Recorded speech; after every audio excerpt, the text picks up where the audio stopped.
Hello and welcome to the May 1st, 2023 Glendale Water and Power Commission meeting. If we can start with the roll call.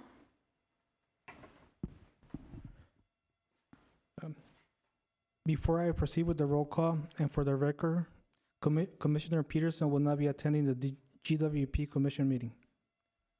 Item 1, roll call. Commissioner Fay? Here. Commissioner Kadikian? Here. Commissioner Lowry? Here. President Jasmandarian? Here. Okay, moving on to item 2, consent items. Item number 2, consent items. Item number 2A, approval of the February 6, 2023 meeting minutes. Are there any comments on the minutes? Can I have a motion to approve? Yes. Okay, and a second? I'd like to second the motion. And vote, please.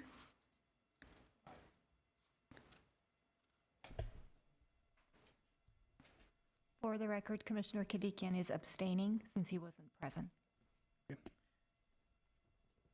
Commissioner Fay?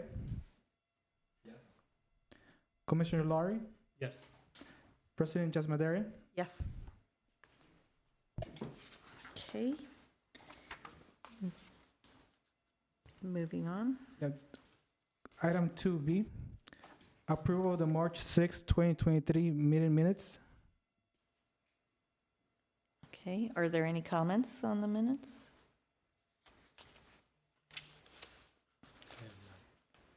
Okay, can I have a motion? I move to approve the minutes from the March meeting. Second. And if you can do the roll call for voting. Commissioner Fay? Yes. Commissioner Lowry? Yes. President Jasmandarian? Yes. For the record, Commissioner Kadikian abstained since he wasn't present for that meeting.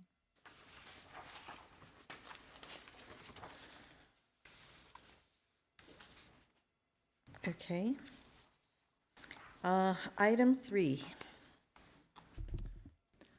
Item 3, actions. Item 3A, discussion of agenda forecast formatting. Item 3.1, motion. Okay, do we want to have a discussion on this? Do you have a presentation, Mark? No, we don't. Sorry. Oh, that's okay. So, any comments? Yes. So this is picking up where we left off a few months ago. We talked about maybe changing the way we run these meetings a little bit, having more thematic focus on particular strategic areas of interest to the utility, and perhaps bringing in or soliciting the engagement from outside guests and experts to make them a little more livelier and get a little more public participation. I prepared a list of some potential topics we could consider. Happy to circulate that, or we can discuss however you like. If you can circulate it, Catalina should have one, two.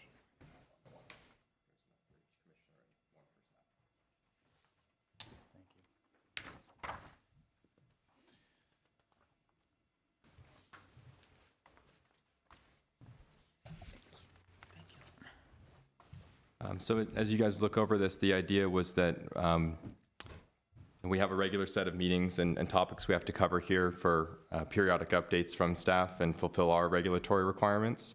But there's other room in our agenda to talk about things that are important this year, next year, maybe the next 10 years. I think that if we picked maybe 2 or 3 items on this list to add to the agendas for the rest of this year, that would be a good starting point.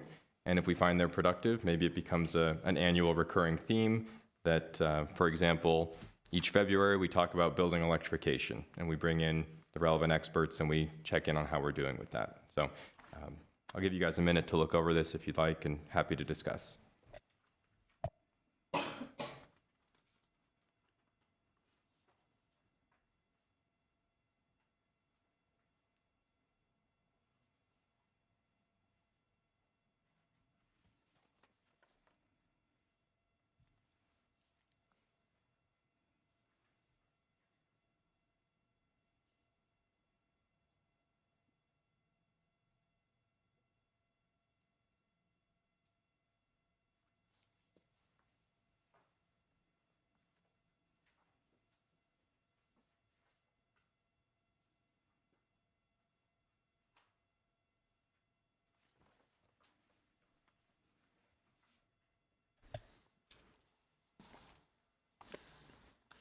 So, do you have any comments or thoughts, commissioners? I have some questions. Thank you, Commissioner Fay. I just got on this board recently, so this is a lot of work, and thank you for doing all this work. I'd like a little bit of time to digest this. The 1 minute is not going to be enough, but more importantly, my question is, did you have it as something where we put a topic and invite people to come and talk about, or do we give assignments to GWP to do some research and report to us? Maybe you can expand what you were thinking so that we can focus a little bit better. Absolutely. Yeah, the concept would be that through a combination of staff reports from GWP on the particular topic of interest, bring in some outside experts in that particular area, whether it's a technology or business area, and also engaging the community advocates on that area. If we give people a heads up and publicize these dates 2 or 3 months in advance, that we could get more active participation in the discussions. It's a terrific idea. Okay. I'm not opposed to it. I think it's a good idea. It's just, I think maybe we should digest and say for, I guess, August, it'll be this topic, and for September, it'll be this topic, and October, and what have you.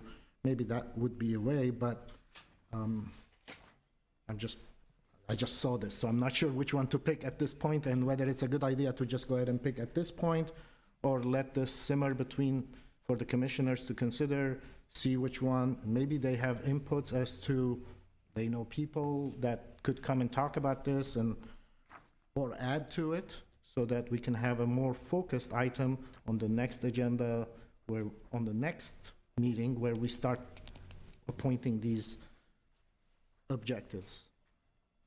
So my suggestion is, on the June meeting, let's go ahead and be ready to set these items for future meetings. That's my suggestion. Yeah, I appreciate that suggestion. I think, with all due respect, we meet so infrequently that taking a month to make a decision like that, we really lose a lot of time. I think we can take a few minutes here and talk amongst ourselves in public and decide, is there one of these that we feel comfortable, that we all agree is important to the utility? And we'll look to Mark and the staff to say, we can probably pencil that in October or September, or wherever we have some time, and do it with enough lead time that you and your staff can prepare for whatever the topic is, and we can have time to bring in outsiders. And I think we just maybe try one to get started and see how it goes. This is your puppy, so we'll let you suggest one. I would suggest the building electrification item, since that seems very relevant to our strategic goals as a utility. It touches on the dual challenge we have of supporting our current load while also increasing our current load as we shift things away from gas to more electric. And it's also germane to other city departments that have authority over this, the Building and Safety Department, among others. So I think that's the one I would start with. Mark? Yes, thank you, President. I'd like to start with a different one. And the reason why is because building electrification is going to have a direct impact on our load. And we're going to council tomorrow for awarding of writing our integrated resource plan. And through that plan, we'll determine what our load is going to look like.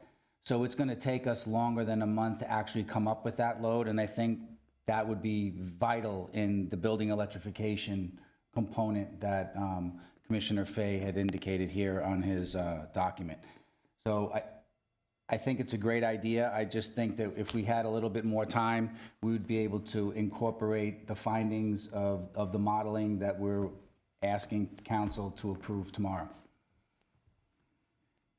Is there one that would be easier for staff to bring back at this point?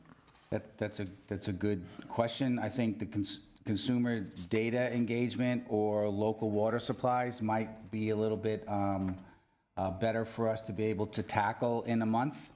And then we can come back a little bit more comprehensive the following month to come up with the rest of the year. But that's your decision.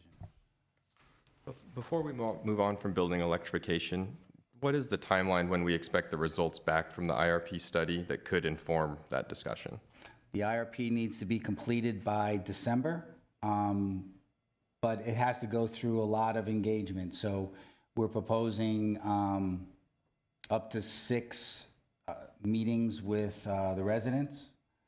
So I think that we're going to be hard pressed to actually get the integrated resource plan written and approved by December. I think we can get it done. But I would rather not talk about the results of that until it gets presented to council and approved. And it'll come to you, it'll also come to you on the integrated resource plan. So November, I think November. Okay. So could we tentatively put that one on? So building electrification, something you'd be comfortable talking about anytime after November, is that the idea? I don't know if I'd feel comfortable talking about it. I think it's a scary topic, yes, but I would definitely feel much more comfortable once the models are run to find out what it's going to, what effect it's going to have on our load. Okay. So the ones you suggested were the customer data or local water supplies? That's correct. Okay, so if those are the easier ones to tackle without as much preparation, maybe we can slot those in as 1 and 2, on one each for the next couple meetings, and start with the local water supply. Yes, sir. That one probably requires the least outside expert input, because we're kind of our own experts on our own water situation, I would imagine. So probably wouldn't need to do a lot of scheduling with third parties, I think. That's correct.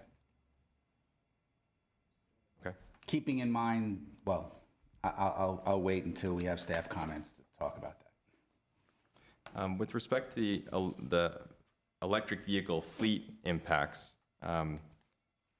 that's one I think we'd want to coordinate with other City of Glendale departments, and maybe have each fleet owner, share their plans with us or share their needs for electrification. Is that something there's already some kind of working group around, or maybe that's something we'd be convening for the first time? Electrification of fleets will be spoken about in the budget sessions. Obviously, it's a very expensive proposition to move to electrification, not including the cost of upgrading our distribution system. But I think that that will be addressed in the budget sessions at council over the next couple of weeks.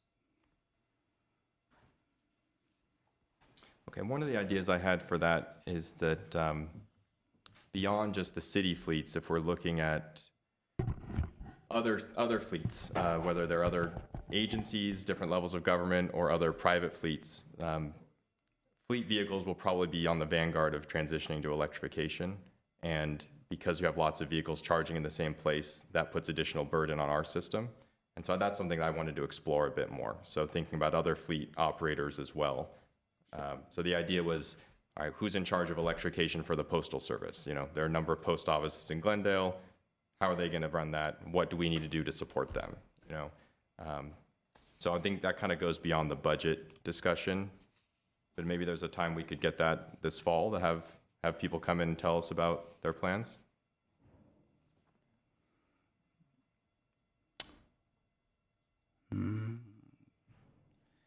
It seems that the July and the September meetings are canceled.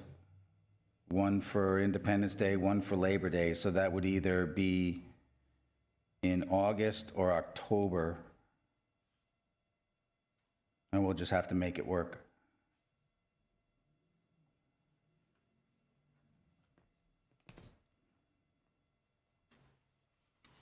Okay, well, I feel like we've got a couple good ideas ready to start this out, and we'll give it a try. So sounds like local water supplies, number 1, customer data, number 2, and electric vehicle fleets, number 3.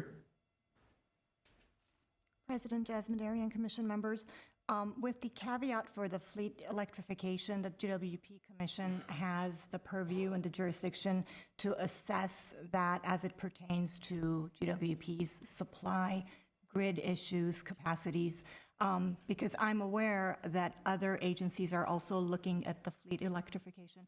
Just wanted to remind the commission of that. So when the general manager brings back a report, whenever the time comes, it'll be limited to what the purview that the GWP Commission has over assessing and making recommendations regarding the same. Does that make sense? Yes. Okay, thank you. And these items that were outlined are general guidelines. We can add to them. Is that correct? Prior to the And we'd meeting? love to hear staff's input on these things as well. Okay, so do we need to act on this? That was my question, President Jasmine, since it's under action items, is it the commission's desire to adopt a motion directing staff with whatever was just discussed, which is basically to bring back certain topics during certain commission meetings, or any other motion that the commission would like to entertain? Sure. I'll make a motion that over the next 3 commission meetings, we cover these strategic topics in sequence. 1, local water supplies. 2, customer data and customer engagement. And 3, electric vehicle fleet readiness. Okay, do I have a second? I can second that as well. Now, you indicated you would like outside participation and such. How are we going to get the word out other than just putting it on the agenda item? People may not be aware of it. Are we going to do anything more to let people know? Are we, and in particular, I mean, I'm not sure about local water and customer data. Those are inside information mostly probably, but fleet electrification, if we need to let people know to come and talk and what have you, I'm thinking about what's the procedure or system on how to get that on the line as well. Sure. I think in the case of the electric vehicle fleets, we could certainly invite different city departments that have fleet vehicles to maintain to come and share their plans. Understanding they're not under our strict jurisdiction or purview, I suppose this would be an invitation, not a subpoena or whatever powers we have. Similarly, with any private, I think maybe we can work with staff to identify who are maybe the 5 largest private fleet operators that have depots within the city of Glendale and invite them to come and join or make public comment. But I think, between staff, between our personal networks, we can ask our city council members who appointed us if they'd like to suggest people to join. But yeah, I think we can figure out how to get people to show up and join us. I seconded it. We need roll call vote?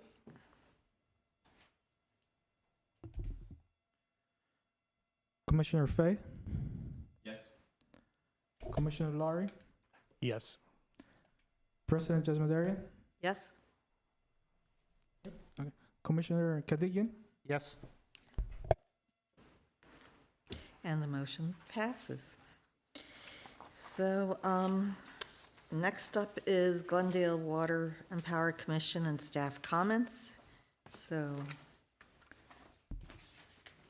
Item 4, GWP Commission staff comments. go ahead, Mark. Thank you. Just wanted to announce the retirements of 2 very important people of my staff. Assistant General Manager Craig Keenan and Chief Assistant General Manager Mike DeGhetto, both retired between last meeting and this meeting. They'll be sorely missed. We won't be able to replace them, but we'll do the best that we can with the staff that we have, and we'll be looking for open recruitments as soon as we can. Okay, thank you. Yes. I just would like to thank Councilwoman Paula Devine to appointing me again on this commission. It was an honor to serve previously. I was off because my council member at that time was not re-elected, but Councilwoman Paula Devine was gracious enough to appoint me again, and I will do my best to continue doing the best I can. I do recall both Craig Keenan and Mike DeGhetto. Mike was a very soft-spoken gentleman and in a very turbulent environment in general sometimes. He will be missed, but I wish him the best. Very nice guy. Craig Keenan also was very knowledgeable. He gave presentations on different matters with regards to different items. And again, I wish them both the best. Okay. Any comments from the other commissioners? No. And I too wish both gentlemen the best in their retirement. Okay, moving on, reports. Item 5, reports. Item 5A, electric reliability report. Electric reliability report will be presented by Catherine, Senior Electrical Engineer.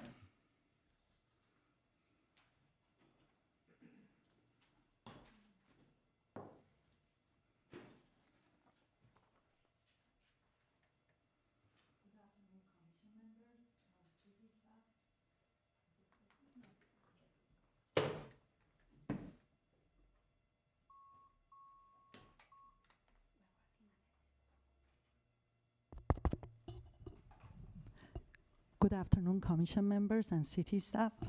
I'm Catherine Babakanu, Senior Electrical Engineer, and I'd like to share with you our reliability report. So we have the numbers updated for 2022. Let me see. Okay.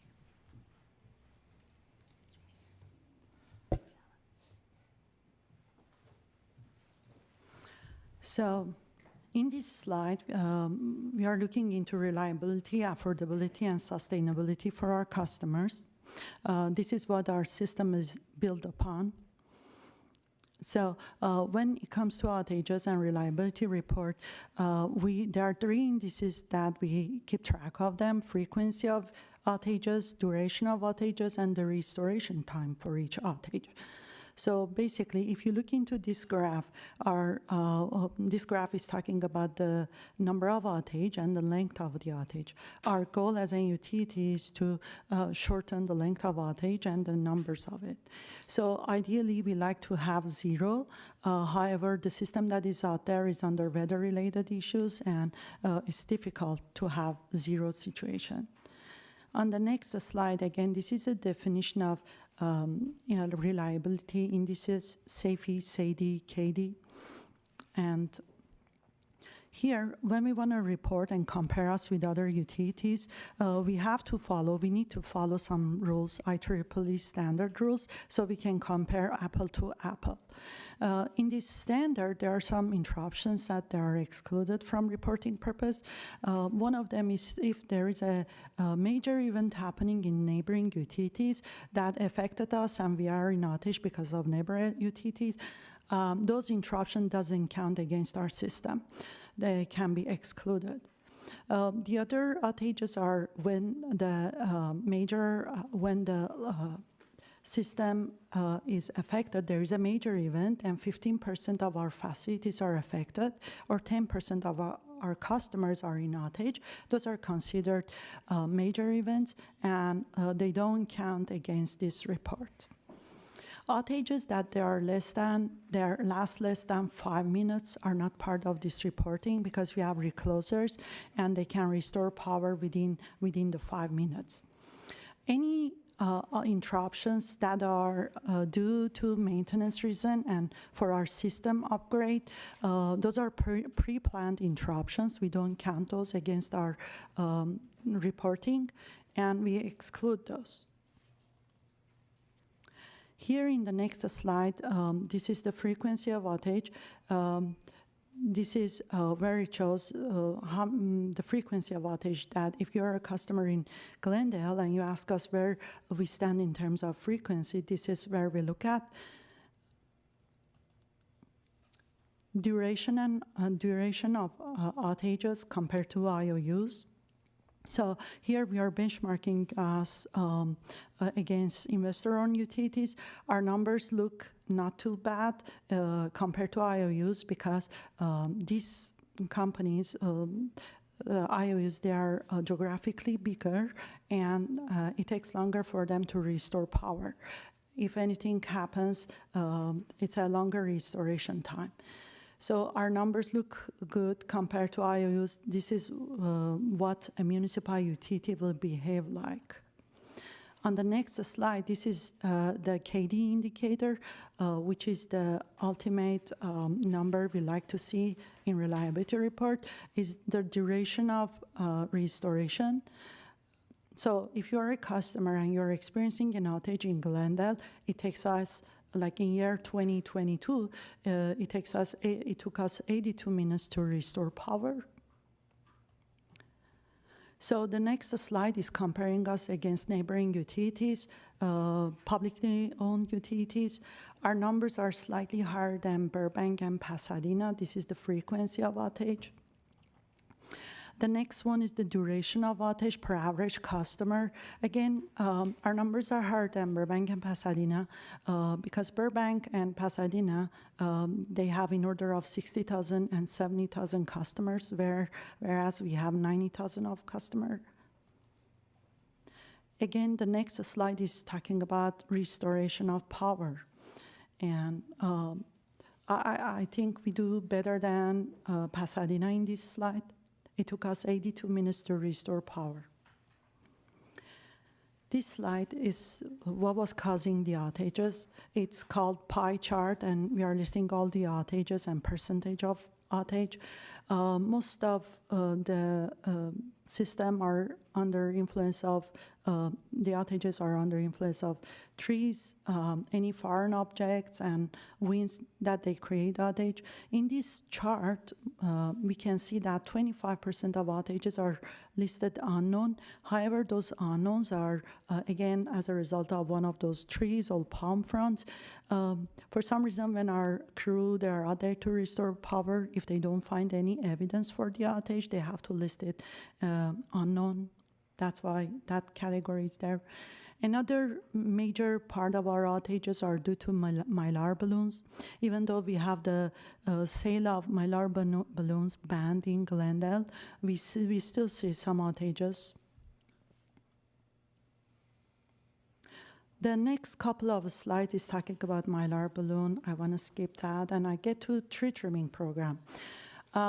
This is one of the contracts we have on board. We increased our budget for tree trimming from 2.5 million to 2.8 million. We are increasing funds for this project so that we can address the any major issues due to weather related that recently we've seen is happening in the system. So tree trimming, we are expanding the tree trimming to communication level so we can address any issues due to vegetation. The trimming cycles are 2-year cycle for each tree. Sometimes we have a species that we need to visit yearly. So the next slide is talking about our 4 kV, 12 kV conversion program, which is very important project.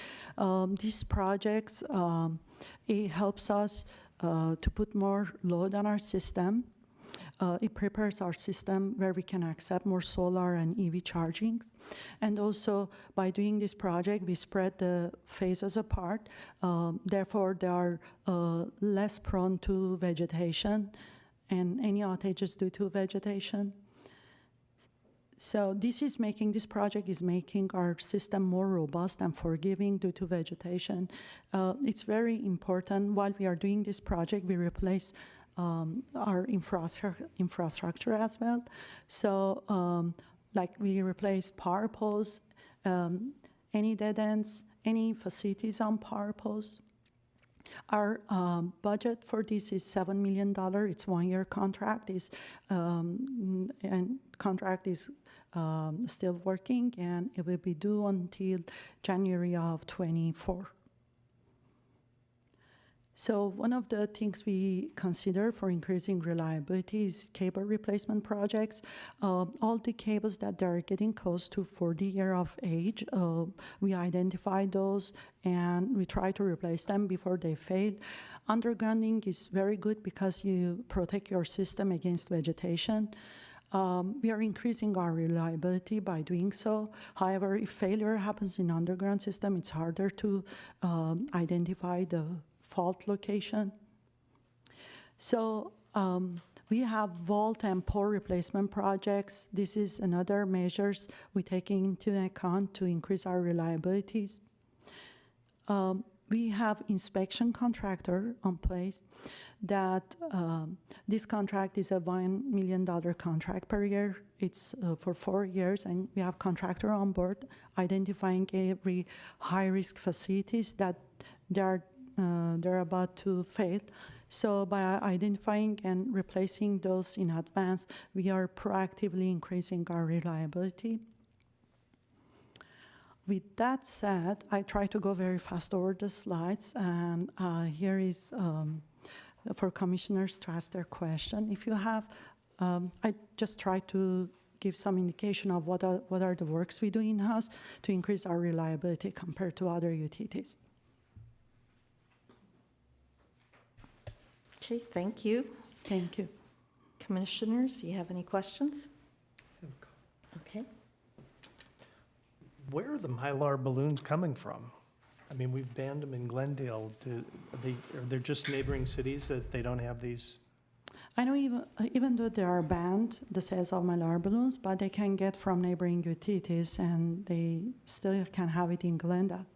So most of our outages are caused by Mylar balloons. So that's really alarming. Yes. You know? Yes.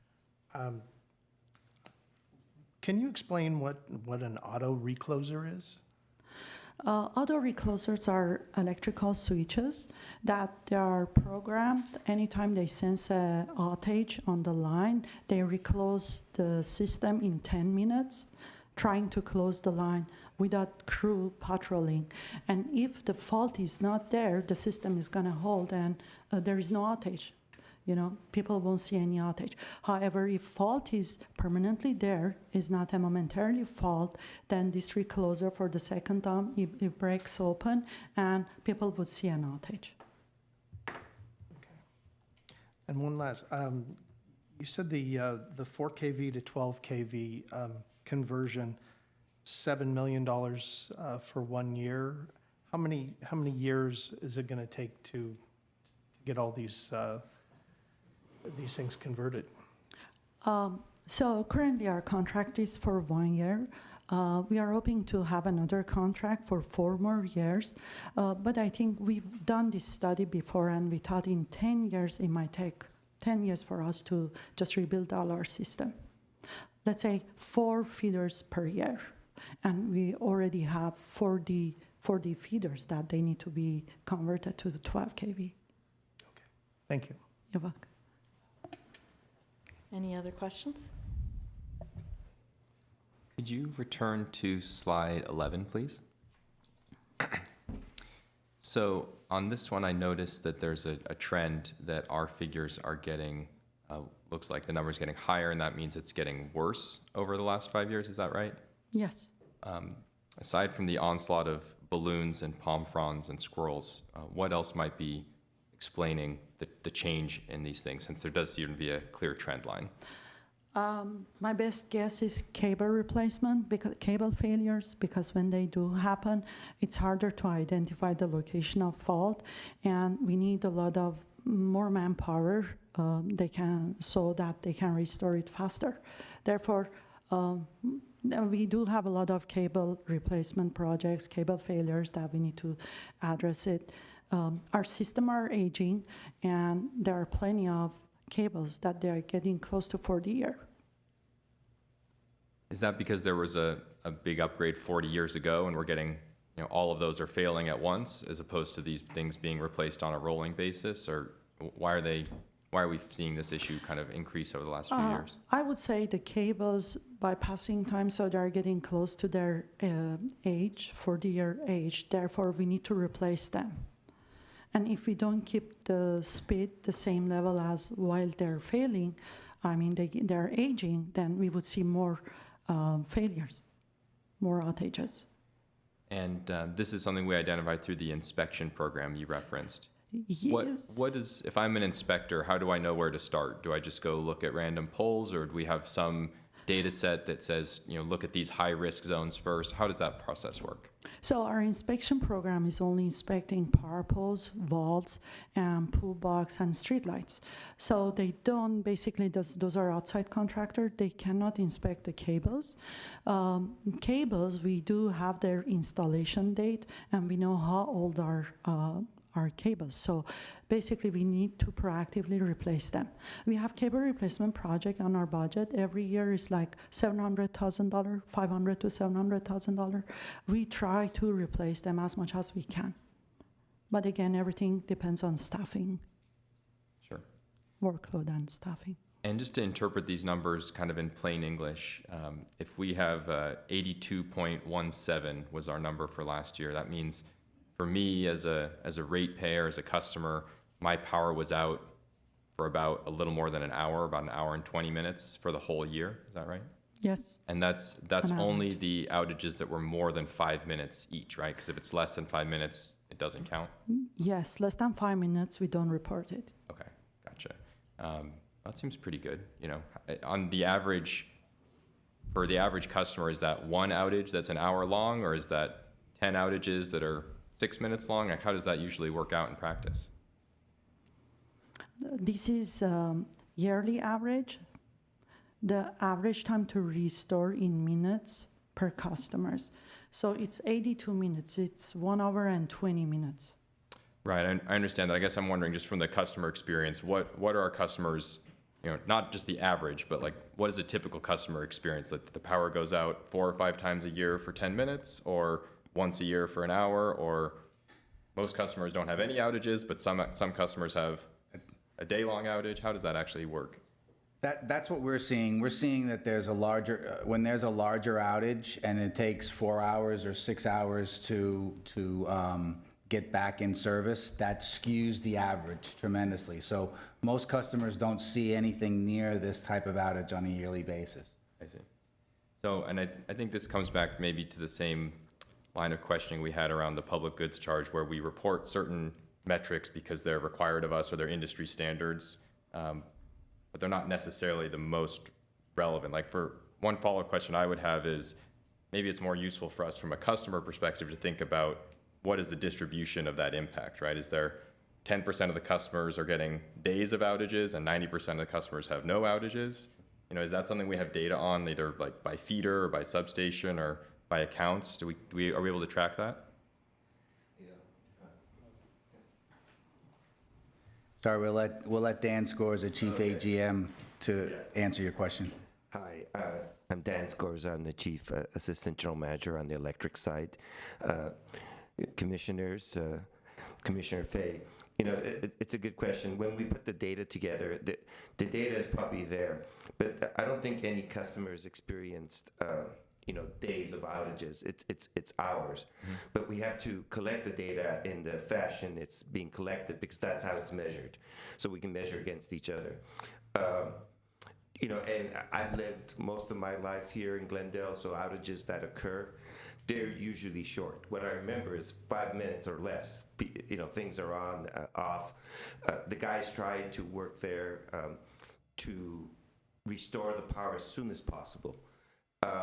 So what the data you're seeing, we have to tell you what the long outages were in there. That's what's skewing the data. Do we keep it in a different way? I guess if we could look at the data and see if we can find out the frequency of things. It's rare that we get the longer outages. But what happens is, again, there's a push to underground stuff. And when you underground your power, it's great. But when there's an outage, to fix it, to isolate it, takes much longer. Sometimes you don't have options to connect it to an adjacent feeder. Whereas if it's overhead, it's easy to do that. And again, it's a balance. We're not too far off from other utilities. I think the biggest impact is probably staffing. We are staffed a little bit lower than our neighbors. Retention was a little bit of problems. That's what we're working on. We're constantly working with our unions. We're in union negotiations. We're trying to fix that. And, you know, when we fix that, that might allow us to have more people. So outages should be going down. So that's our goal. And that's why we show that corner thing where we're going to minimize both. Do we know what the causes are? Yeah. You know, we have all the data, just the resources to, you know, attack it. Again, there's a lot of things put on our utility. As you mentioned, we're talking building electrification, resources, going all green. And then on top, we have to maintain the system. A lot of it is done by the same staff. So, you know, we're working very hard to lower the numbers. And yeah, sure, it may show bigger numbers than what really each customer experiences. Very few customers will experience the large outages.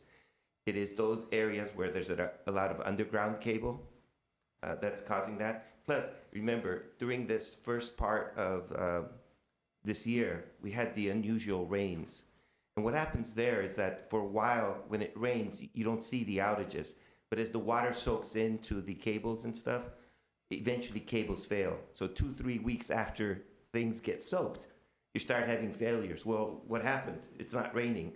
Well, it was so much water that eventually got into the cables that were getting older. Eventually, if there was a minor flaw, now it caused the fault. So we're aware of cable replacements. We'll work as hard as we can with the current resources that we have. Again, it's a resource issue to identify and replace and repair things as quickly as possible. Hopefully that gives you some insight. Yeah, thank you. That's really interesting about the delayed impact of rain. I never would have thought about that. I think the one point I'd ask you guys to take away or think about here is that sometimes when we report averages, well, let me pause. 82 minutes of power outage on average seems pretty darn good, right? So from my perspective, yeah. for a whole year, Yeah, right? exactly. And when I was deciding whether or not to add on-site battery storage when I installed my solar system, I looked at these numbers. This was before I was a commissioner. I know, well, why am I going to pay $10,000 for a battery when the grid never goes down, right? It's a no-brainer. So, you should be commended for that. And I think we should avoid getting down in the weeds of splitting hairs about, it's 10 minutes worse or better because, it's all really good, right? Yeah. But sometimes average numbers can mask other trends, especially like distributional trends. And so I like how you explained the impact of underground infrastructure. I think it would also be good to make sure we don't have distributional impacts on low-income communities versus higher income communities, right? If rich people's lights never go out, but poor people are always in the dark, that's no good, right? No, So, that's right. So that's why I'd be curious to know a little bit more about the distribution of these events, and if there's a handful of outliers that are skewing the average, maybe it's more insightful to look into those outliers and understand the causes and everything. Yeah, and then that's how we do our replacement programs. It is, where are we having the outages? Where has there been overloads? When there's heat waves that we go through, we also look at that. What are we overloading? And then that also has an impact on aging. So then we would identify those cables to be replaced. Yeah, I wish things would last longer, but it's just there's the physics of how long things last, and this is it. We're coming to those limits. And I would imagine as we see more heat waves with climate change, we may see more, earlier failures on this equipment. Well, yeah, and that's why what we do is distribute them among several cables. We would add more circuits. Part of the 4 to 12 kV conversion allows us to do that. We would move things around. It's usually the heat, and it's related to the resistive part of it. The higher voltage cables should be able to transmit more power with lower current, therefore lower incidence of failure. So, again, we take all this into account. Again, eventually we're going to come to the commission and to the council and ask for more resources because, as we were talking, the distribution system, generation system, transmission system has to grow. Why? Because we're electrifying everything. And you can't do that with the existing system. It has to grow. As we do that, we'll take into account growth and not overloading circuits. Right. Okay. Okay. So maybe the ask is for the next time we have an update, and maybe this is an annual item that comes up once a year. Mm-hmm. If the next year's report, we could include some consideration of the distribution of events, right? So what percentage of customers had 0 outage? What percentage of customers had less than 10 minutes? What percentage had more than 2 hours? That might be more more insightful. Okay, we'll put that as a note to Great. discuss that next Thank time. you. Thank you. And location. And location. Locational is important. Thank you.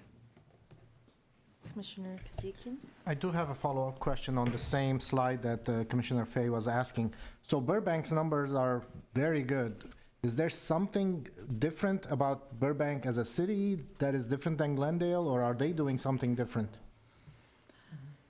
I don't have the reason why their numbers looks better, but obviously they have more crew, most probably, and their restoration is shorter than ours. Yes, again, Commission members, Commissioner Kadikian. Yeah, one of the things we notice is the staffing levels on the line side where people go to restore the groups, the crews that they have. So they have probably double the amount of members doing this restoration. So it is staffing in this case that I would attribute them being able to respond quicker. Yes. Again, it also depends, you know, if they started to underground stuff after us, so their cables would be newer. If there was expansion because there was new construction in the area and the cables were just put in because the new substations were put in, again, reliability goes up. It depends also, right, when you put in these systems. But I think the major part is probably staffing that's causing the restoration to occur faster. So that's one factor. So maybe we should include in these charts the staff numbers of the different cities so that we are comparing apples to apples. I don't know if Glendale is going to be able to do as good as Burbank with half the number of people working on it, but just for the future, something to consider. I do have another question with regards to the tree trimming programs. So what is the minimum distance or the maximum distance that the trees should not be close to the wires? 30 inches, 60 inches? Does anyone?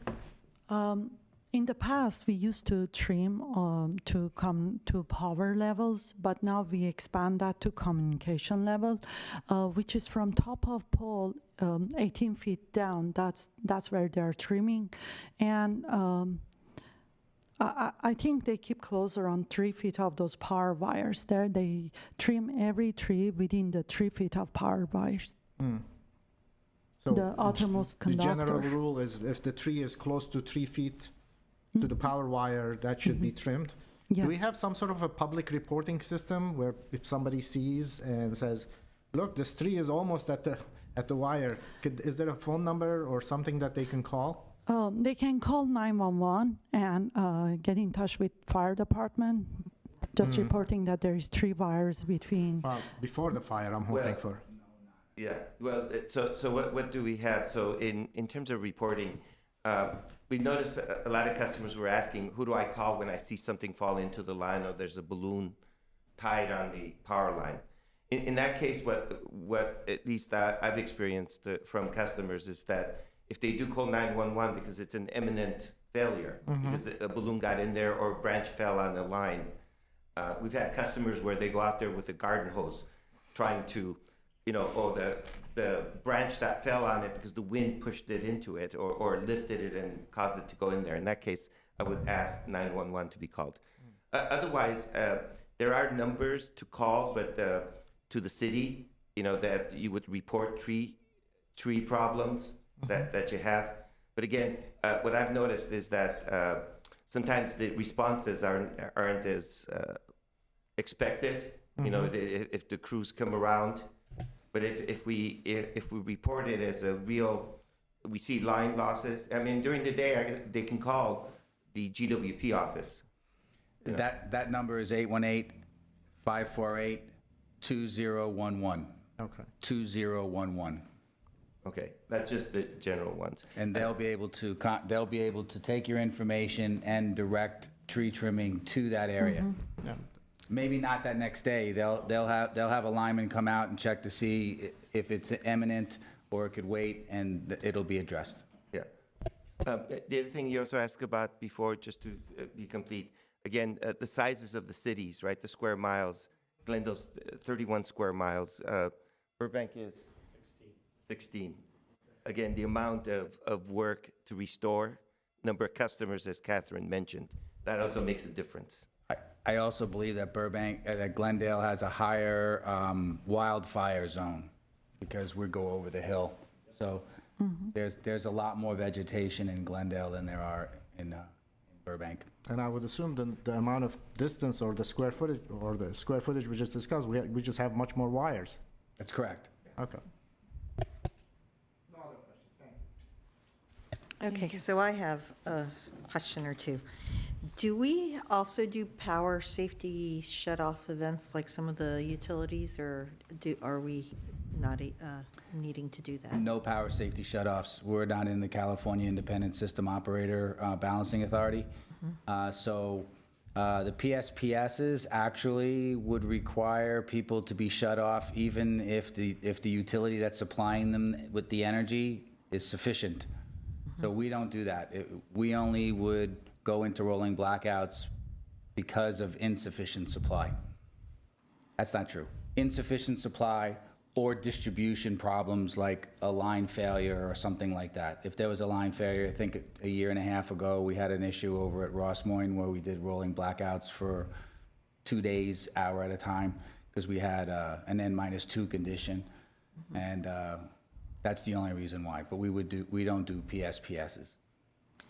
So every time a interruption occurs, unplanned interruption, and the crew has to respond, and let's assume it's after hours, how much does that end up costing the city of Glendale and us as the ratepayers? Do you have an average cost? We don't. I never thought of it that way. Even when I was a dispatcher, I knew that when the trouble guy called and told us that there was an outage, call in 3 linemen, get out there and fix it. We just did it, regardless of whether it was double time or triple time or a time and a half. We pride ourselves in getting people back in power as soon as possible, so we never even looked at the financial aspect of returning people to power. Okay, well, I'm not saying don't return them, I'm just asking how much it costs and what we can do to be more proactive and avoid that cost, so. Major events, have we had any major events recently? Because I certainly can't remember anything, but I The just one want- that we had in 2018, the Ross Moyne event, it was a major event that we had to have rolling blackouts Okay. and outages. Well, hoping we don't have any more, Yes. so thank you. Okay, next item. Okay, thank you.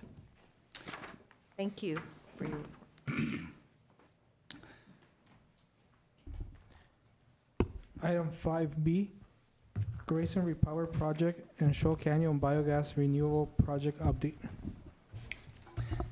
So for this report, the Grayson portion of the update will be done by Scott Mellon, AGM, Power Management, and the biogas will be done by Josep, who's the principal electrical engineer. Good afternoon. Scott Mellon, Assistant General Manager, Power Management. I'm going to give you the Grayson report, as Mark mentioned. So there's 3 parts to the Grayson repowering project. There's the separation for the Unit 9. There's demolition and site improvement, soil improvements. And then there's the balance of site EPC contract. Right now, the Unit 9 separation work is ongoing and on schedule. We expect the separation effort to be completed in June 2023. As of that completion, Unit 9 will be the only generating unit available at Grayson until Shoal comes online in 2025. The demolition and site improvement project, GWP received and evaluated 3 proposals in response to demolition and site improvement RFP. The proposal for Silverado Contractors, Inc. was the highest ranked and incidentally the lowest cost. They actually introduced a concept of deep soil mixing that has to do with soil improvement that could actually help us quite a bit. It falls under the category of proposed value engineering alternatives. It has the potential to further reduce overall project costs and schedule. It's just the technique and how you would prepare the soil and ensure stability for all the foundations at the site.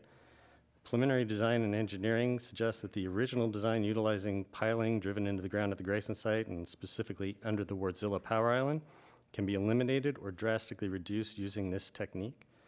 It's a huge benefit to anyone who's going to be living in the area. We don't have to put in, I think it was 400 piles that we would have to have driven into the ground over, a couple months probably in that scenario, and lots of noise, lots of vibration, more dust. So we've been able to bypass that and save some money by using this deep soil mixing technique. Silverado was awarded the contract on March 21st for an amount not to exceed $27,218,735 plus 20% contingency on top of that. They're scheduled to mobilize the site in July. All the demolition and the site improvement work is scheduled to be completed in August 2024. The balance of site engineering, procurement, and construction project for the original RFP was revised and then reissued to encourage greater contractor participation. Just to give you a little background, our initial considerations for development of the criteria for how you define experience among these contractors, and especially in partnerships, weighed a little bit too heavily on interaction with large-scale battery installations and the relationship with those companies. The reality is not many companies have done that, and installing large amounts of batteries or large-scale batteries is relatively new. So we had to kind of back out of that kind of relationship and experience requirement. And once we did that, it kind of opened it up a little bit more broadly, and we got a little bit more participation. The mandatory pre-proposal conference was held on April 18th. The deadline to submit minimum required qualification packages is May 2nd, tomorrow, so we should have good answers tomorrow. Proposals are due August 8th, and we anticipate awarding a contract and issuing a notice to proceed by the end of the year. The Phase 2 limited notice to proceed with Wardzilla is progressing. They're at 30% design review is scheduled for this Wednesday and Thursday. And 60% design is expected to be completed by the middle of August.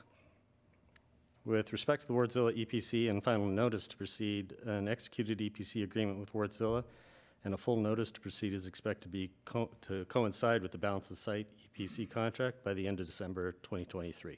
So we have a lot of things going on at the very close to the end of this year. We have the near-term items for Grayson. We have interactions with the South Coast Air Quality Management District and our permitting on site. Everything seems to be progressing smoothly. We've actually had a couple meetings, and we're planning some final meetings going into the next couple of months. Bond funding. A bond ordinance will be presented to City Council in the coming months once the cost of service analysis is complete. That should be a very interesting conversation. Project timeline. Construction for the BOS EPC expected to start in September 2024. Laydown space is a premium at Grayson, and Wardzilla requires a fair amount. As such, the battery energy storage system, or BESS, will be phased in to get a portion of the total system running and available for us to use as soon as possible. So during the project, we anticipate getting, maybe half the batteries up and running even before the completion of the project, just so we can start utilizing and take some of the burden off our system. Like I said, the phase 1 of the battery energy storage system is expected to be coming online around 2025. All construction, including phase 2 of the BES, should be completed by July 2026.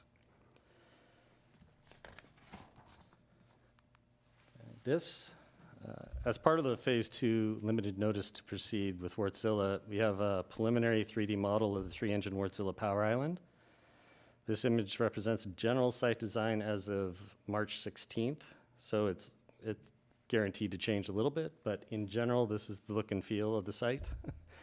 In fact, we just recently got some updated pictures, but I couldn't put them in here. But they morph and change. The final one will be obviously refined all the way down to the end until the balance of site EPC contractor finishes their ultimate design. And you'll notice there is no batteries in this because it's just the power island. All right. I think if you'd like, I can take questions now before we go into the Shoal Canyon.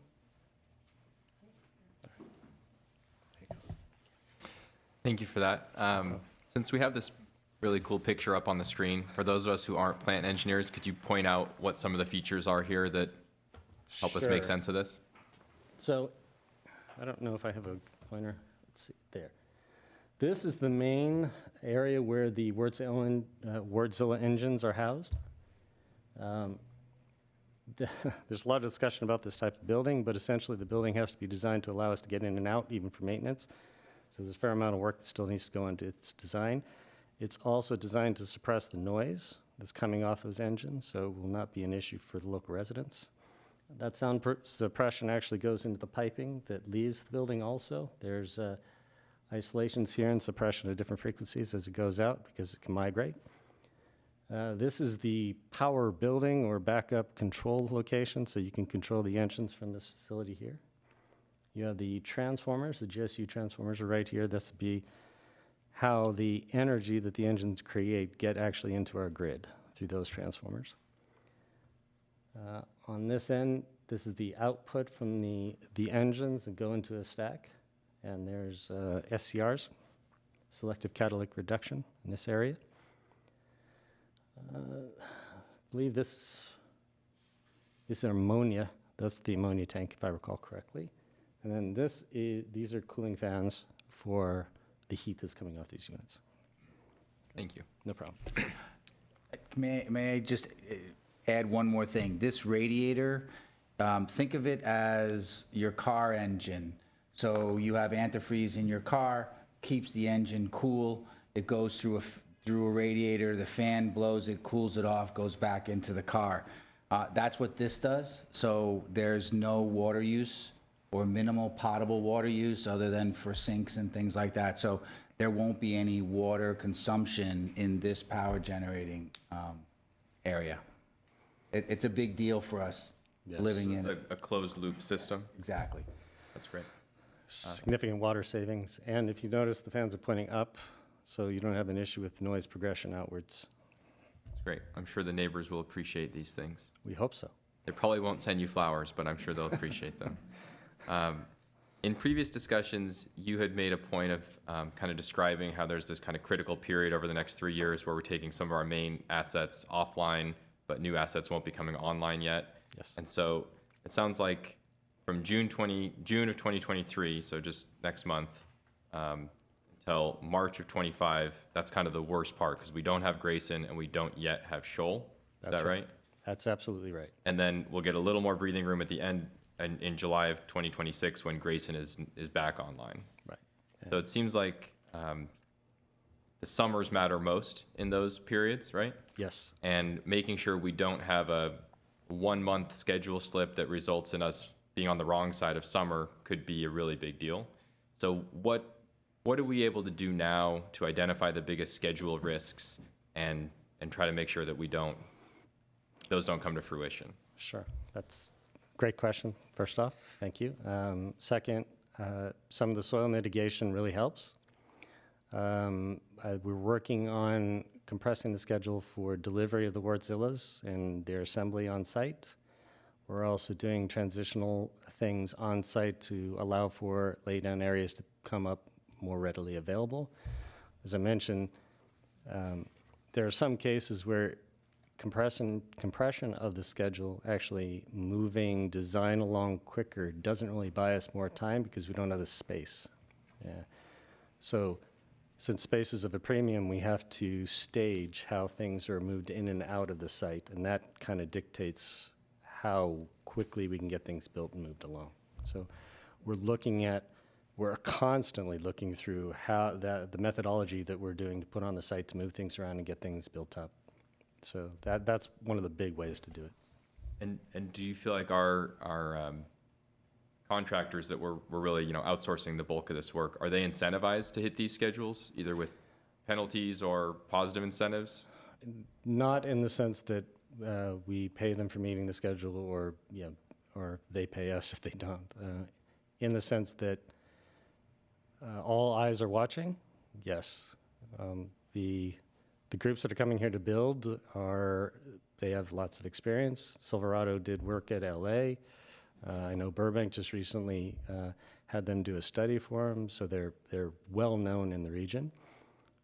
The potential vendors for the EPC contract are also pretty narrow.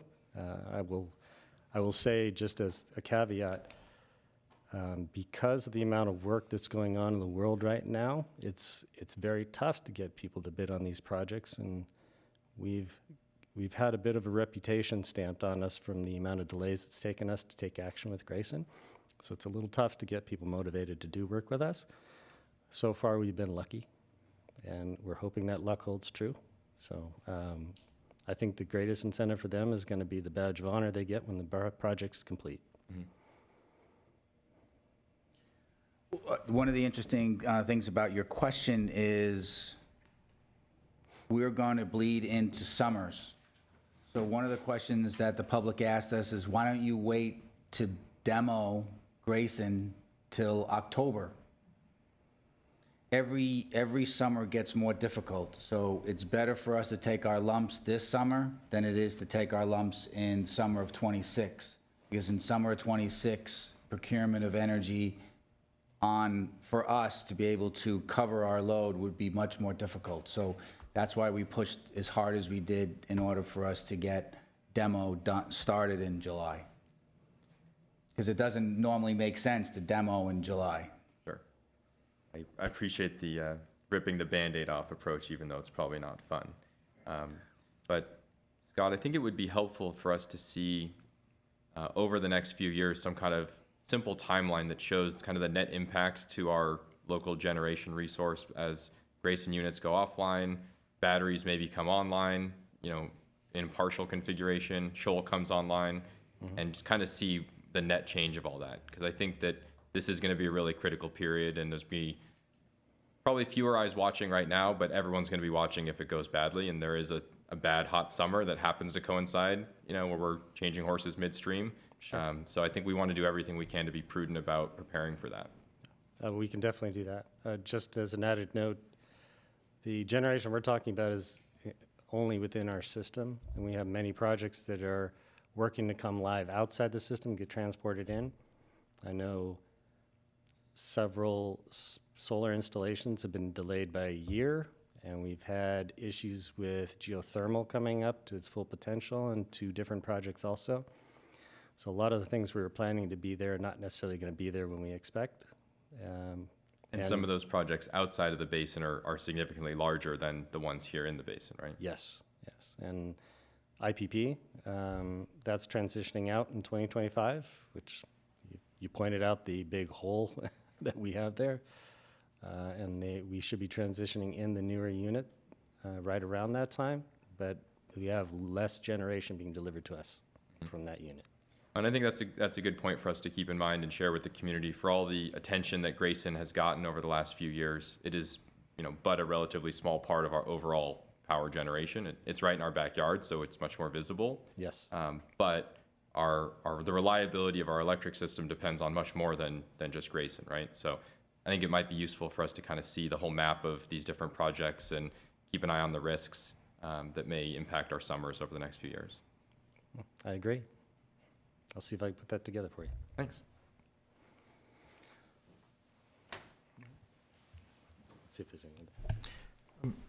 I recall I was involved during the Grayson repower and such, and I do recall at that time we had agreements with LA to provide power while we were shutting down and transferring to the new system. I was wondering what happened with those agreements. Do we still have them?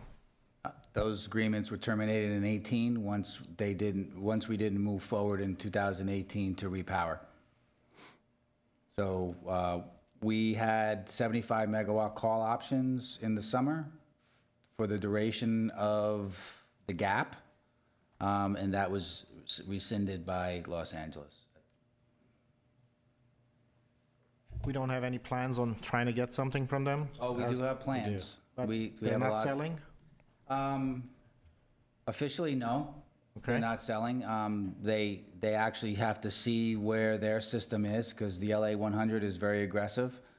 So what they would be able to sell us is brown energy, except they would be billed at the brown energy rate. We would be billed at the rate. They would have to be held responsible with air quality and the CEC on production of greenhouse gases.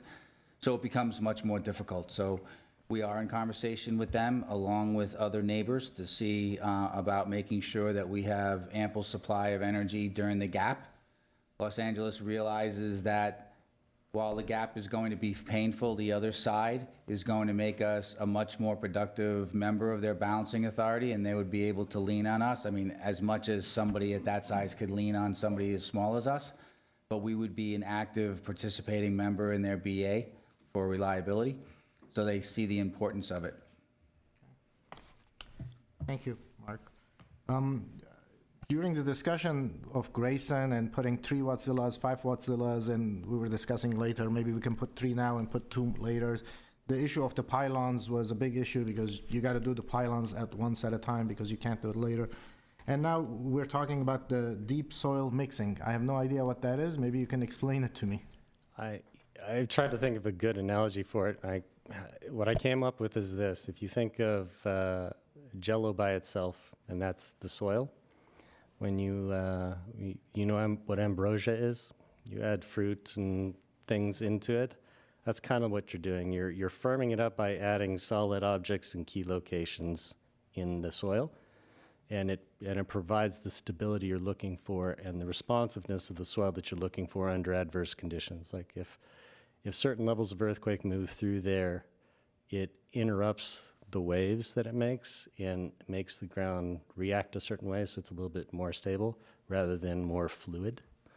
Hopefully that makes sense. If you were to wiggle Jell-O by itself, it kind of moves a certain way. If you put something heavy in it and you wiggle it, it moves very differently. So are they going to be bringing in material to dump at the Grayson site? Not dumping, no. Yeah, some of it's a concrete mixture in certain areas. Some of it's just like a slurry or a thicker mixture. It's I'm no expert. This is outside. I'm electrical, and I'm talking to you about this. So I've learned as I've gone. So essentially, it's just a denser material in key locations. Thank you. No problem. I too was going to ask about the deep soil. But new thoughts about Jell-O now, so. Question about, you said the best will be put in before the Wartzillas are, and you said we'll be using those. I assume we'll be using those to like peak load shed when Well, needed? peak load supplement, not shed, but yeah. I mean, yeah. Yes. We Load tend to try and stay away from that word if we can. Okay, that sounds great. Thank you. That's all I have. I have no questions, so we can move on with the rest of the presentation. Good afternoon, Commissioners. My name is Ofsa Barkhordarian. I'm Principal Electrical Engineer. Here today, I'm going to talk about Shoal Biogas project a little bit and then provide a brief update. So recent project history, November 30th, City Council approved the EIR for the project and approved the conditional use permits. On September 20th, we were ready to present the project to the council, but council put a pause on the project and asked us to go back and do kind of 6 items for them. The items were cost-benefit analysis of the project, methane gas cleanup system, the communication of a robust fire plan to the community, the status of the plans to develop solar and storage on the city side, the demonstration of firm assurance that the proposed project will not be converted into all natural gas, and they asked us to do several community meetings. We completed these items, we collected all the data, and went back to council on January 23rd. And at that time, council approved the contracts and give us a green light to go ahead with the project.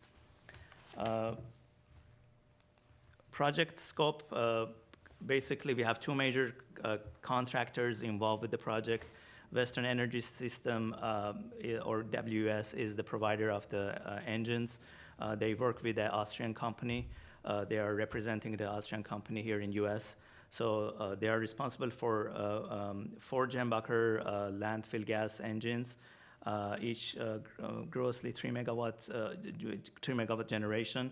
They are responsible for assembly, reassembly of the engine modules, and supply engine support equipment such as coolers, natural gas, compressors, and etc. We do have also ACO Engineered System as the EPC contractor. They are responsible for the balance of the plant equipment. They are responsible for gas cleanup, compression system, and electrical connections. They are responsible for bringing cranes for heavy lifting and rigging the engines once they are on site, and balance of power, BOP engineering and construction and startup of the plant. They are responsible for the plant startup as well. Project financials, project capital cost is 66.7 million. For west portion, engine portion is 19 million, about 19,364,000 with 10% contingency. ACO's cost is about 45 million with 10% contingency, and we do have a couple of owners, engineers on the job for a total of 1.4 million. That will be their cost. And our estimated operational maintenance cost is 2.5 million per year. So here's a kind of a picture of our existing sites, as well as our proposed project sites. As you see here, upper left corner, we have existing flare stations. And we are showing here the location of our future projects, plus the water tank we're installing on the far right side. So this one is kind of showing the project site biogas units compared to entire landfill area. So biogas is only 2.2 acres as opposed to the entire landfill, which is 535 acres. And we do have a 3D rendering of the engines shown also to the left side of the slide here.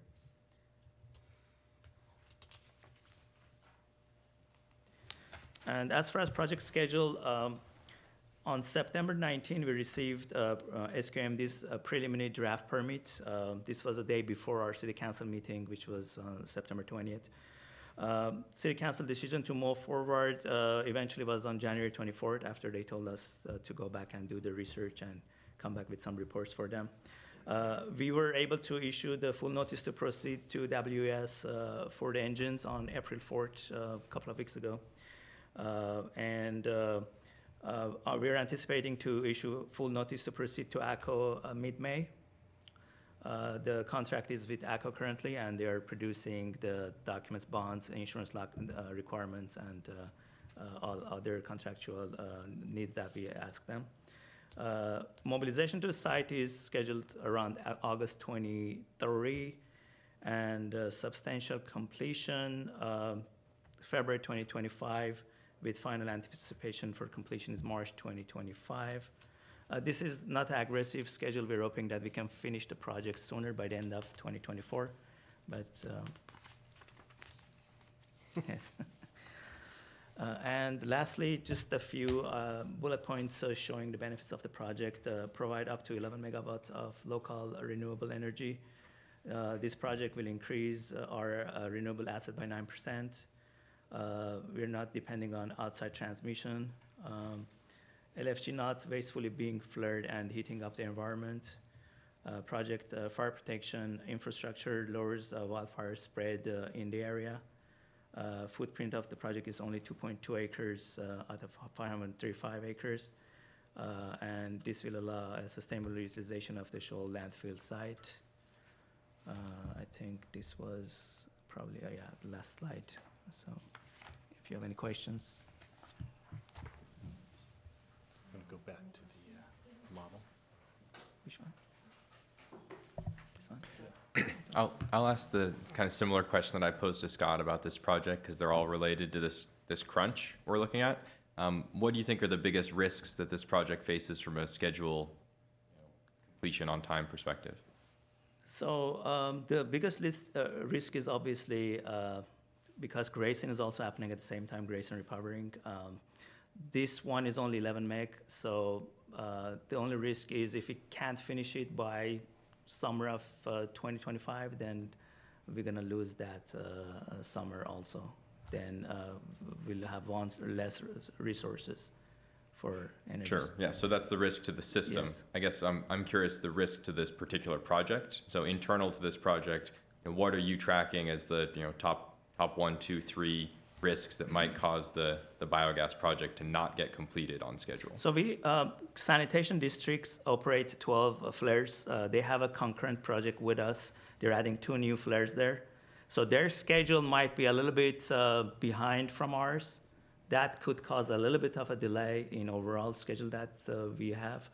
But we are constantly meeting with them on a monthly basis so that we can kind of resolve these discrepancies between our schedules, trying to push them to finish their project as our project is coming along. So that would be one of our challenges.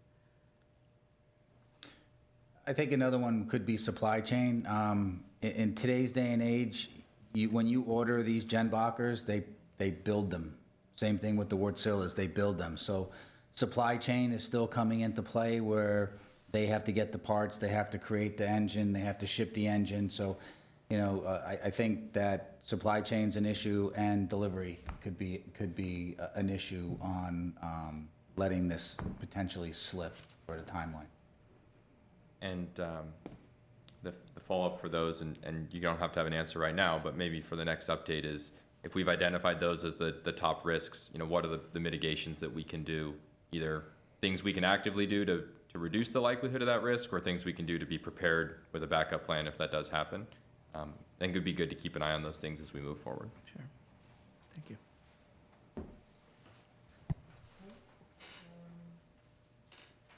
That's it.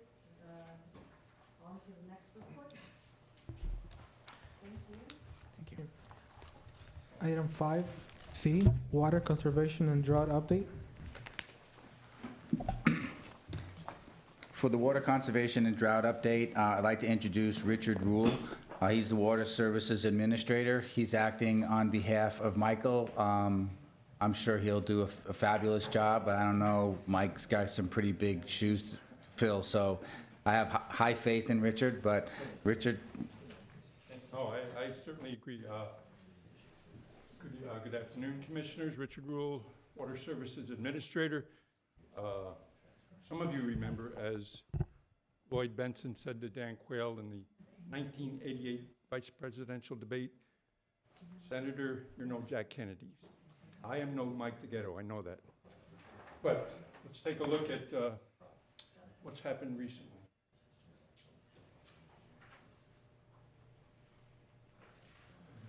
It's rained a little bit, and we're not done yet. I couldn't believe it this morning, although it's more like kittens and puppies rather than cats and dogs, but it's really been a historic winter.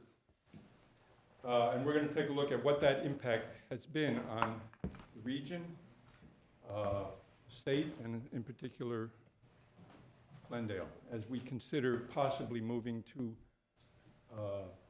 relaxing our water conservation ordinance phases. You've all seen this before, but we typically include it. Glendale is in the enviable position of being able to receive water from both the State Water Project, meaning the Sacramento Delta, and the Colorado River Aqueduct. That provides us a lot of resiliency and flexibility. Earlier last year, Met came out with a mandate, or at least a strong recommendation, that water districts that are State Water Project dependent, meaning they can only receive water from the State Water Project, go to 1 day a week watering. There was some, as I recall, confusion in the messaging. That restriction never applied to Glendale. since we're not state water project dependent. Who is? Well, I was curious about this myself. The dark orange, mostly to the west of us, including parts of Ventura County, are state water project dependent, but it also includes parts of San Bernardino County. You see Glendale, Pasadena, Burbank are right in the middle there, where we can receive imported water from both sources. We received one atmospheric river after another. I kind of lost count. I think it was 7 or 8, but essentially unprecedented. If we look at the snowpack in the northern Sierras, we see it's 100 as of April 1st, and it's even increased a little since then. 184% of average. The bell-shaped curve is the normal snowpack, and the white line is last year's snowpack. So as it says, a near record. I could have added several slides like this, simply showing the unusual impact of the precipitation. This is Lake Oroville Dam, the spillway. It doesn't normally look like this. Some before and after pictures, the lower left being Lake Shasta, and this is just like 3 months apart, the before on the right side and the after in March on the left side. Similarly, Lake Oroville, left is November 22, and the right is March 23. Dramatic difference, resulting in Oroville being 82% of capacity and Shasta 81%. So what does that mean for Met and the State Water Project? Well, they come out with their percent allocation every year. Earlier, last year, it started at 35%. They make adjustments along the way. Early this year, it was 75%, and just a few weeks ago, it was revised to 100% allocation. That data didn't make this slide since it was so recent, but the last time there was 100% allocation was in 2006. And you'll note the year prior to this one was 5% allocation. For it to go from 5% one year to 100% the next year, I don't know if that's ever happened. The term climate whiplash has been coined recently. But, there's always a but. The Colorado River watershed picture is not quite so rosy. Although the snowpack is 152% above normal, it's not quite as robust as the Northern Sierras.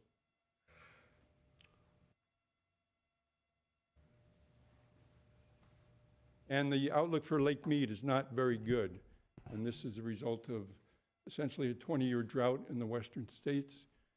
Less runoff than was anticipated due to drying soil conditions, overuse of water from the Colorado River. The projection is, although there's a bump up this year, even 2024 is Lake Mead becomes more depleted. It's really kind of a dire situation on the Colorado. Even from these winter rains this year, I've read that it went from 23% full to 26% full, so not much of a difference. And you hear anecdotes like it'll take at least 10 years of winters like we've just had to come anywhere close to filling Lake Mead. So in that vein, MWD's general manager had some, what I think are well-written press releases that come out when the allocation is updated or other conservation measures are in the news. And I'll just read the last sentence. The reality is that dry conditions could return as early as next year, and the future of our Colorado River supplies is also uncertain. We cannot let down our guard. We are asking everyone throughout Southern California to continue to use water as wisely as possible, conserve rain or shine. And I think we should think in these terms, as we aren't already, that like Senate Bill 606 was titled, Conservation is a California Way of Life. So we should be thinking of terms of conservation, whether it's raining or not. toward that goal, we're considering, or what we're proposing is, we are currently in phase 3 of the conservation ordinance phases, which is 2 days a week watering. We're proposing to go to phase 2, which is 3 days a week watering. We think this is a prudent move, given the recent precipitation, but also taking in mind that Colorado River needs help, and in fact, Met is asking people to continue to conserve. I'll take any comments or questions.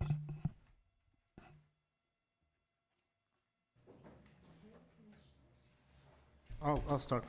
So I got a little bit confused with the suggestion at the end with regards to Glendale's watering phases. So we're currently at phase 3, which is watering 2 days a week, and we're suggesting about going to phase 2, 3 days a week. And Correct, so we'll be using more water, correct. and that would be better? Well, given that the State Water Project is in good shape, and we've really recovered in that sense, yes, we'd be using more water. My concern is with But it's an option, it's a Yeah. suggestion. My concern is with the habit development, all right? When people get used to watering for 2 days a week, they're used to it. Now, if you turn them back to 3 days a week, they're gonna go back more than happily because the grass is greener and what have you, and then we have to pull them back again to 2 days a week at some point later on. So I'm concerned about this habit with whiplash we're gonna give them if it's not water whiplash. So I'm just wondering the wisdom of, okay, well, we've got some water here, go ahead, change your habit back to the usual, whereas we want them to be used to conserving. That's the habit we want.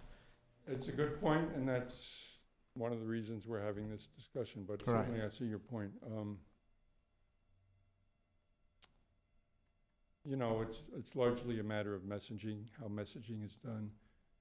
If we educate people that 3 days a week is what's available now, but it could go back to 2 or even further restrictions in the future. But your point is well taken. Yeah. The second question I had, and it's just a definitional question, on this slide, and I don't know which number this was, I don't see a page number. On this one, it says allocation, improved allocation, and now it's 75%. If you could define to me what do you mean by allocation, or Allocation is a percent of a given baseline, which is defined as a function of what all water districts are requesting or what they're entitled to. Okay. So we have a set allocation which is at 100%, and they are suggesting we take 75% of it? Each year, Met adjusts the allocation based on what water resources are available. Okay. Earlier in the year, it was 75%, but currently, it's been revised upward to 100%, which is rare, very rare. Okay. I guess I need more from this. That's okay, I'm gonna pass on it for now. I think that is gonna take a whole lot more for me to figure out how is that allocation coming about? How are they saying Glendale gets 100%? What's the total number? That's what I'm asking, but I don't want to take half an hour of a lecture teaching that at this point. Okay, well, we could meet on the side. I'm Sure. glad to elaborate. Yeah. While this chart's up, I think it's good to point out the whiplash, and I'm glad you seized on that. Your timing is good replacing Mike, because he always came with really bad news. So far, you're doing really well. Thank you. But the whiplash, you might be here with bad news before too long. So, yeah. So I think we ought to keep our focus on what are the more durable, long-term policies or investments that we need to make as a utility, or we need to encourage our customers to make. And for me, I think it's a little bit less about do we water the lawn 2 days a week or 3 days a week, and more about, is there a lawn or is there something that's not a lawn that uses 95% less water, right? And so I think that's where I would want us to keep our focus, is how do we shift people in a more, significant way or substantial way, instead of nickel and diming with 2 days a week, 3 days a week, how do we get them to move past this kind of green lawns everywhere, Southern California dream? No, I agree. I'm right with you. Mike Together used to joke with me, what are all these conservation measures about, all these regulations? Why don't we just prohibit lawns? Period. But people like their lawns. It's a big challenge to change that behavior. Certainly, and I think there have been some policy changes in other drought-stricken areas of the country. I'm thinking Las Vegas in particular. They're in really a tougher spot than we are, where they've actively been removing lawns that are just for looks, right? That aren't for people to play on. They're just kind of like non-functional, right? And I think that may be an area that's coming our way before too long. So, Yeah, could be. You mentioned non-functional turf. Part of the state's mandate last summer, which required water districts to go to a 20% reduction in use. Included within that was a ban on irrigation of non-functional turf, not applied to residential, but everything else, commercial, industrial, institutional. That ban is still in effect.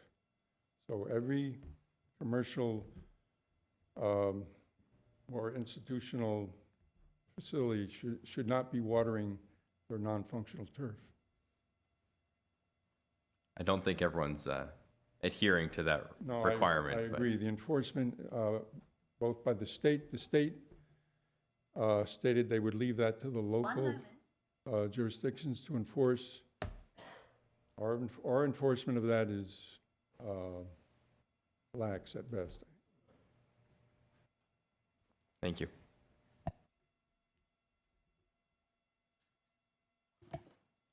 So Glendale gets the water from the Delta and the Colorado River. Can you tell me what % get from each? Well, that is in flux constantly, but if I had to pick an overall number, in general, 75% state water, 25% Colorado.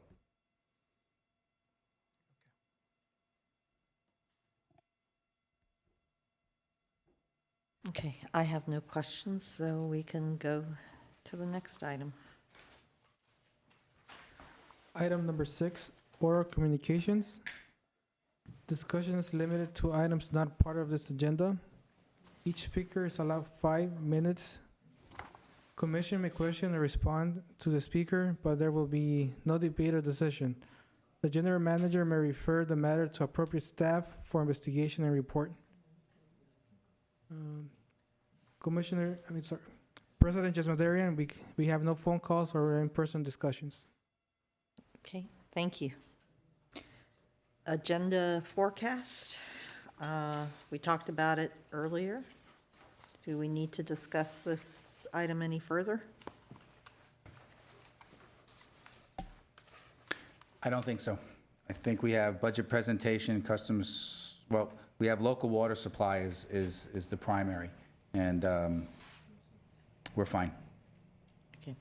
Can we add to that, just a suggestion, or next time or sometime after that, the rebate programs that Metropolitan offers to conserve water and also Glendale offers, a review of that?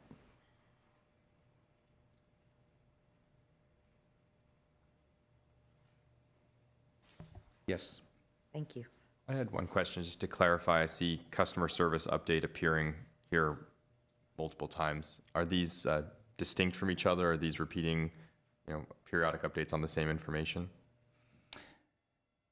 I believe they're the same information, but we didn't actively start changing the agenda forecast because we knew we were going to speak about agenda forecast in this meeting.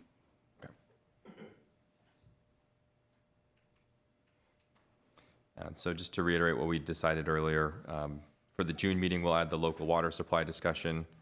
No meeting in July. The August meeting, we'll add the customer data and engagement discussion. No meeting in September. And for the October, we'd have the electric fleet discussion. Correct. Great. Thank you.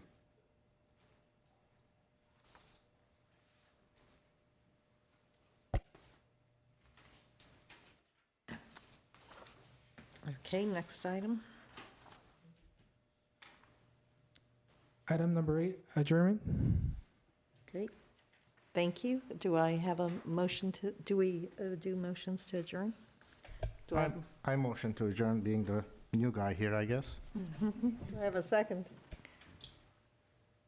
I'll second the motion. Okay. Meeting is adjourned.